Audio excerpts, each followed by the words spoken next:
Joining me now is the Northwoods Nightmare, Kevin Haley, who is getting ready for his CES 57 heavyweight title shot against Greg Rebello on Friday, July the 26th. How you doing, bud? I'm feeling good, man. How are you? I'm good. I'm good. It's nice to talk to you again. I know this is a little bit different of a setting. Normally doing the podcast, I'm kind of liking this the video aspect of it. I'm not sure about you, but I feel like a lot of people really pay more attention to these than the podcast previously. But I really think that the question that a lot of people want to know right off the bat is, if you do win this heavyweight title, are you going to be bringing it to the White House? Oh, absolutely. Yeah, there's no doubt. No doubt. Okay.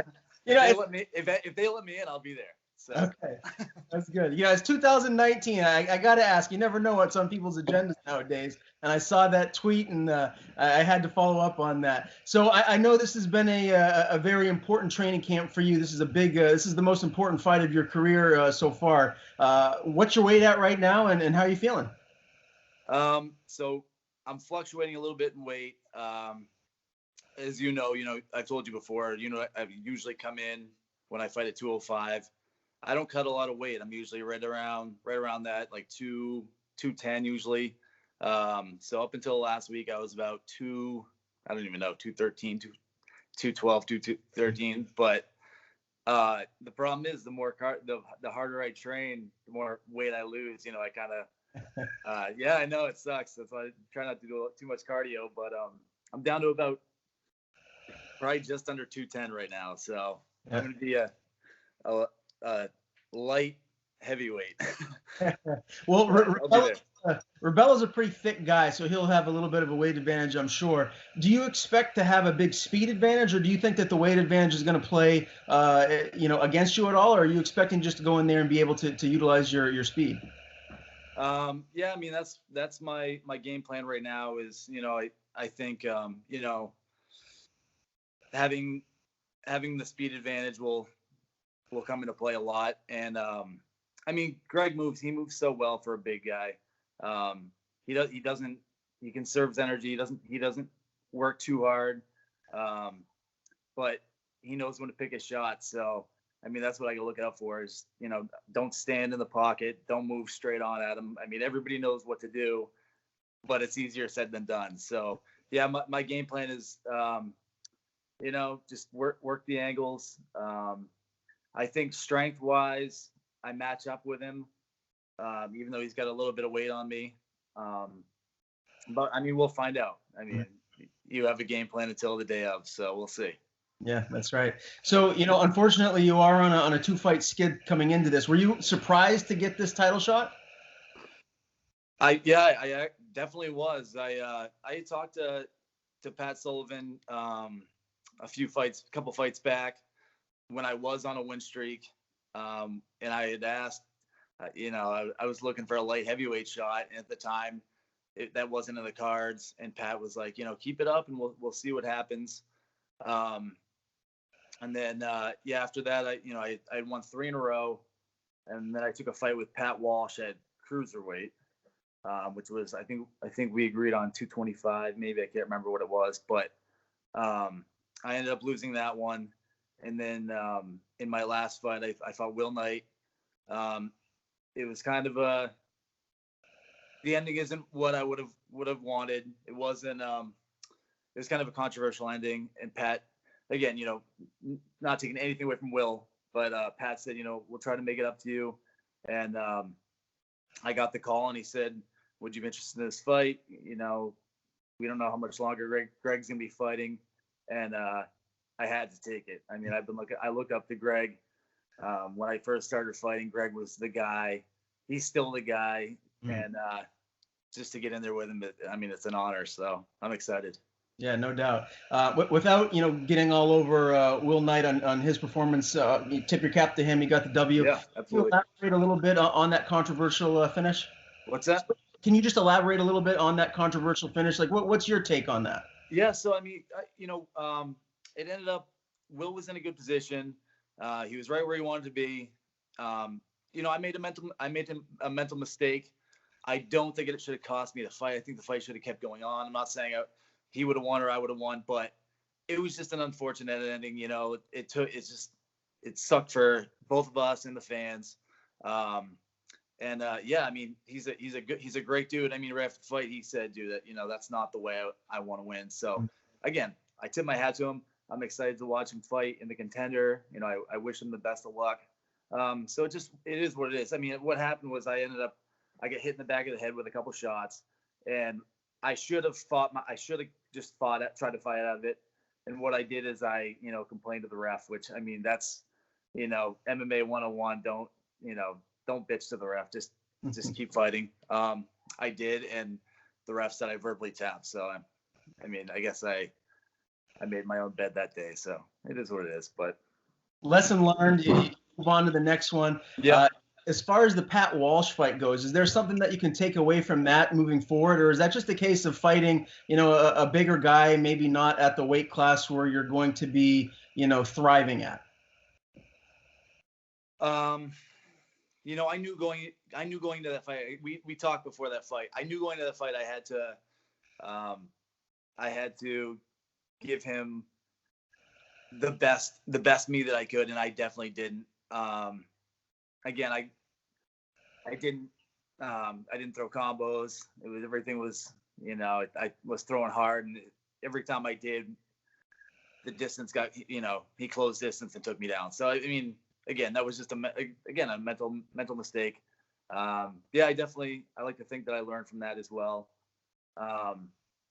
Again, I'm not looking ahead past Greg, but if I win this fight, that would be the guy I'd want to rematch. You know what I mean? And not because I have anything against Pat. I love the dude, but because he would be the guy that I would think would deserve it. So I mean, I'm just trying to fight the best guys, and I look at those last few guys I fought, and I mean, they're all studs. So just trying to keep it going, No doubt. Well, regardless of what happens with this fight moving forward, I'm sure you're going to be getting in there against the best of the best. This fight against Greg for the title will be your 6th fight for the CES promotion. Just try and put into words for any young fighters that may be watching what it's like to fight for the CES promotion, and just the, I guess, the aura and the energy that's there in the arena when you walk in to the Twin City Casino. Yeah, I mean, you know what? It's I fought for a lot of local venues. I fought for Bellator. I went up for the Ultimate Fighter. I tried out for that. I did pretty well over there. I didn't get on the show, but honestly, the way that I've been treated with CES is second to none. I mean, those guys, they're constantly reaching out to me, seeing how I'm doing. It's it's like family. I know that sounds corny, but I mean, they're as good as any promotion out there. And again, like, do I think I deserve this shot right now? Maybe not. I always want to fight the best guys, like I said. But the opportunity is there, and I mean, I'm going to take it. And I owe that to CES. I owe that to Pat and Jimmy and all those guys. And I mean, I've been at venues where I'm literally changing in a bathroom stall with the public. You know what I mean? Like, getting ready for my fight. And then this is nothing like that. I mean, these guys, they take care of you from the time you sign your contract right up to the end of the fight. They're checking to make sure that you're cool. So I love those guys. Yeah, no doubt about it. Now, this fight will be on UFC Fight Pass, if I'm not mistaken, unless anything has changed. Does that give you a little added pressure or nerves going into it, knowing that it's going to be on such a big scale? There's going to be so many people watching this fight. Don't do that to me, bro. I try to go into every fight as laid back as I can. Not that it ever works, but I just try to take it a day at a time. And I don't even really get excited per se. I don't feel like a big buildup before the fight, and I kind of like it that way. I try not to think too much about who's watching, because to me, like, I'm just doing something that I love, and I try not to put too much pressure on myself. So, I mean, yeah, no, I don't want to talk about it. Understood. Hey, at the end of the day, man, once you make the walk down to the cage, you're going to be zoned in there. That's all you're going to be thinking about. You know how it is. Yeah, I'd like you to talk a little bit about just your training camp, for this fight. Kind of, who has been your main training partners, and if it's been different from any of your previous camps. Have you been doing anything more specific to Greg Rebello's style? You know what? Like I said, I mean, from day one that I started fighting, my coach, I was with a team that doesn't even really exist anymore, but my coach, Dom Fiandaca, he kind of took me aside and he said, if you want to be a pro fighter, he goes, this is the guy you want to watch. And it was Greg. And I literally watched hours of YouTube videos of Greg fighting. I mean, I think at the time he was a 185er, maybe 205. I have no idea. But I've seen every fight that I could multiple times. He fought a buddy of mine, Cody Lightfoot. I probably watched that. I probably have seen that fight 50 times. You know what I mean? And it's not like I was ever scouting him. It was just that he does what he does so well. And, I always tried to pick up a little bit of what he had. I mean, there are other guys that I follow too. So like I said, I feel like there's no secrets. I know what he wants to do. Obviously he's going to throw in, different looks, but yeah, I mean, I'm just trying to avoid what he wants to do and counter that with my own style. So we'll see. I mean, we'll see. So stylistically, where do you want this fight to be to give yourself the best chance of getting the win here? It's not necessarily a matter of where I want to be. It's more a matter of, I mean, Greg, he likes to set up. He's looking for the knockout. I mean, there's no secret about it. And it's awesome. That's why people love him. That's why I love him. So, I mean, that's it. Most of the time it's just a mental error. The guy he stands still too long and Greg catches him. So, I want to be active, one way or another. I feel okay standing. I feel okay grappling. It's just gonna be more a matter of not letting him just throw that hard one. You know what I mean? So. Sure. If he doesn't connect with one of those big shots and this fight goes the distance, I mean, he is the champ. A lot of people say in order to beat the champ, you really got to make it a definitive win. So do you feel like you're going to have to get a finish to get this title? Or do you feel like if it does go to a decision that you'll be able to do enough from round to round to pick up the win? Yeah, I mean, that's always the objective. I mean, honestly, the title, again, it sounds like I'm full of shit, but the title doesn't mean so much to me as just getting in there with Greg.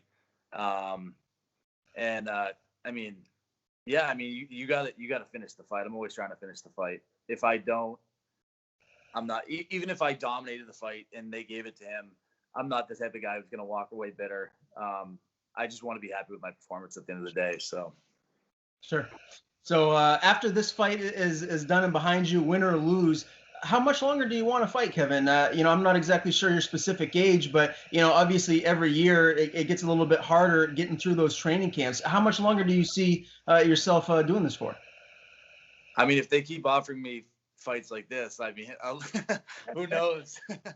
I could be fighting way longer than I should, but we'll see. I mean, I had actually told my wife before. I mean, I think it was before maybe Pat Walsh. Before that fight, I said, yeah, I've kind of done what I wanted to do. We'll wait and see. I think I was kind of hoping that I'd get a call from the UFC or something after winning 3 in a row. But then they offered me Pat, who again, love that dude too. So I took that fight. And then after that, I said, well, we'll see what happens from here. They offered me Will, who's another prospect, right? A stud. And after that, again, same thing. And then once they threw Greg at me, it's just like dangling the bait in front of the fish. I mean, I had to take it. So we'll see. I mean, there's not really any more any bigger fish locally. So, I mean, I guess if I didn't win, it would take a lot for me to to continue on. And you know, again, not that I'm like ready to call it quits, but Got to be the right fight. What's that? It's got to be the right fight. It's got to be the right fight. Exactly. I mean, there's a lot of really good young local guys, especially my weight class. I mean, you know, you got Fabio, you got Jorgen just went up to heavyweight, but I mean, there's a lot of good young talent. So, I mean, if I have to be the gatekeeper, so be it, whatever. But yeah, I mean, I'm just waiting for the right call. So we'll see. Well, it's always a pleasure talking to you, my man. Anyone that is watching this, I'm sure has their UFC Fight Pass subscription ready to go for Friday, July 26th. And if you're not watching it online or TV, you got to make sure that you make it down to the event, which is the Twin River Casino. You know, before I let you go, man, anyone you want to thank, the floor is yours. Please do so.